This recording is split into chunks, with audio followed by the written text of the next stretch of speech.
ইন্নাল হামদালিল্লাহ ওয়াসসালাতু ওয়াসসালামু আলা রাসূলিল্লাহ আম্মা বা'দ। নবনির্বাচিত প্রধানমন্ত্রী জনাব তারেক রহমান সাহেব ইতিমধ্যে কিছু ভালো উদ্যোগ নিয়েছেন এবং তার কিছু কর্মকাণ্ড প্রশংসা কুড়িয়েছে। তার মধ্যে একটি হচ্ছে যে তিনি সরকারি কোনো প্রোটোকল নেবেন না, জনসাধারণের সাথে মিলেমিশে চলবেন এবং তিনি যথাসময়ে অফিসে উপস্থিত হচ্ছেন। এই কাজগুলো তার প্রশংসা কুড়িয়েছে জনসাধারণের মাঝে। কিন্তু যেখানে প্রধানমন্ত্রীর এই বিনয় এবং তার এই কর্মতৎপরতা, সেই জায়গায় যদি আমরা এমন নিউজ দেখি যে এমপির গাড়িতে পিষ্ট হয়ে কোনো শিশু মারা যায়, তাহলে সেই খবরটি আমাদের জন্য অত্যন্ত দুঃখজনক। কক্সবাজার 2 আসনের সংসদ সদস্য আলমগীর মোহাম্মদ মাহফুজুল্লাহ ফরিদের গাড়িবহরে থাকা একটি গাড়ির চাপায় মোহাম্মদ খালেদ বিন ওয়ালিদ 8 বছর বয়স নামে এক শিশু নিহত হয়েছে এবং এই শিশুটি একটি মাদ্রাসায় পড়াশোনা করত।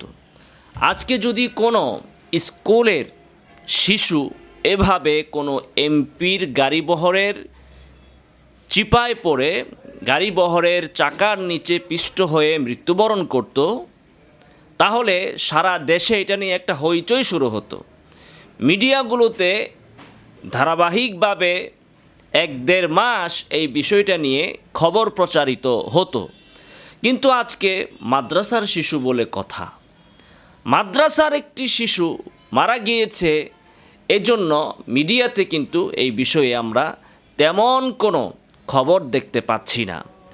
আমরা এই ঘটনার তীব্র নিন্দা জ্ঞাপন করছি, এটা তদন্ত আমরা দাবি করছি এবং যে শিশু মৃত্যুবরণ করেছে তার পরিবারকে যেন যথাযথভাবে মূল্যায়ন করা হয়, সান্ত্বনা দেওয়া হয়, সরকারিভাবে যেন এই বিষয়টা দেখা হয়, সেই দাবি আমরা জানাচ্ছি।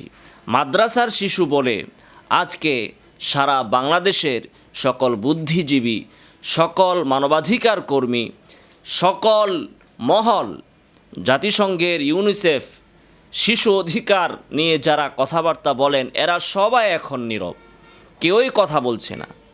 আমরা এর প্রতিবাদ জানাই এবং এই ঘটনার তদন্ত দাবি করি এবং এই শিশুর পরিবারকে যেন যথাযথভাবে মূল্যায়ন করা হয়, সান্ত্বনা দেওয়া হয়, সরকারিভাবে যেন এই বিষয়টির খোঁজ খবর নেওয়া হয়, স্বয়ং প্রধানমন্ত্রী যেন এই বিষয়টির ব্যাপারে হস্তক্ষেপ করেন, সেই দাবি আমরা জানাচ্ছি।